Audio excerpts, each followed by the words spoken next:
بسم اللہ الرحمن الرحیم۔ چاند زمین کا قدرتی سیٹلائٹ ہے جو تقریباً 2,38,855 میل 3,84,400 کلومیٹر کے اوسط فاصلے پر ہمارے سیارے کے گرد چکر لگاتا ہے۔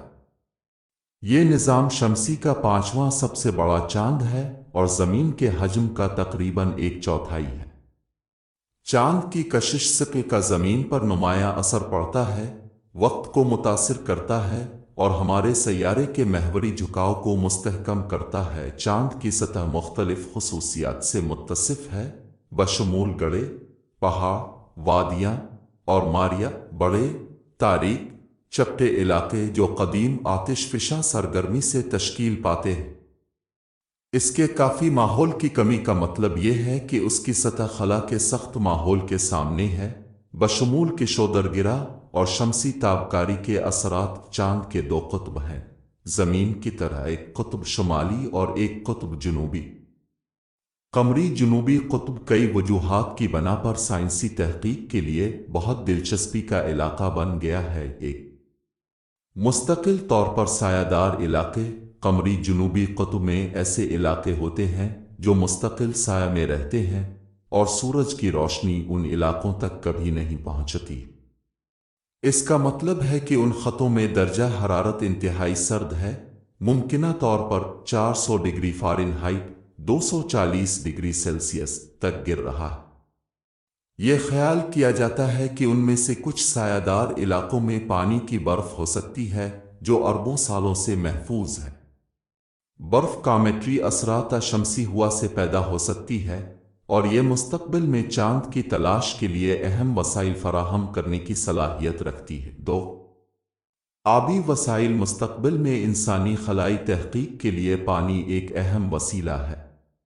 پانی کو ہائیڈروجن اور آکسیجن میں توڑا جا سکتا ہے جو زندگی کی مدد، سانس لینے، پینے کے لیے ضروری اجزاء ہیں اور انہیں راکٹ پروپیلنٹ کے طور پر بھی استعمال کیا جا سکتا ہے۔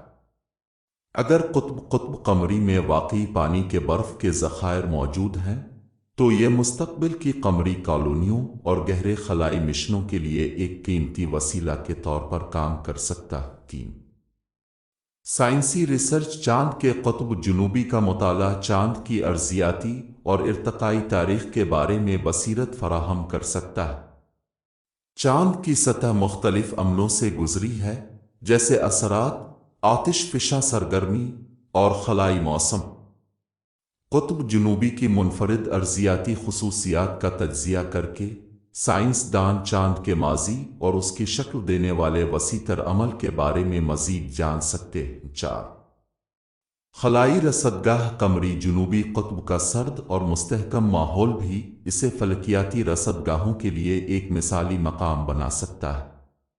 کم سے کم ماحولیاتی مداخلت اور کائنات کے زیادہ وسیع نظارے کے امکان کے ساتھ چاند پر رکھی گئی دوربینیں خلا کے منفرد مشاہدات پیش کر سکتی ہیں۔ خلاصہ طور پر سائنسدان پانی کی برف کی موجودگی کی تحقیقات کے لیے چاند کے جنوبی قطب کو تلاش کرنا چاہتے ہیں، چاند کی ارضیاتی تاریخ کو سمجھنا چاہتے ہیں اور مستقبل میں انسانی خلائی تحقیق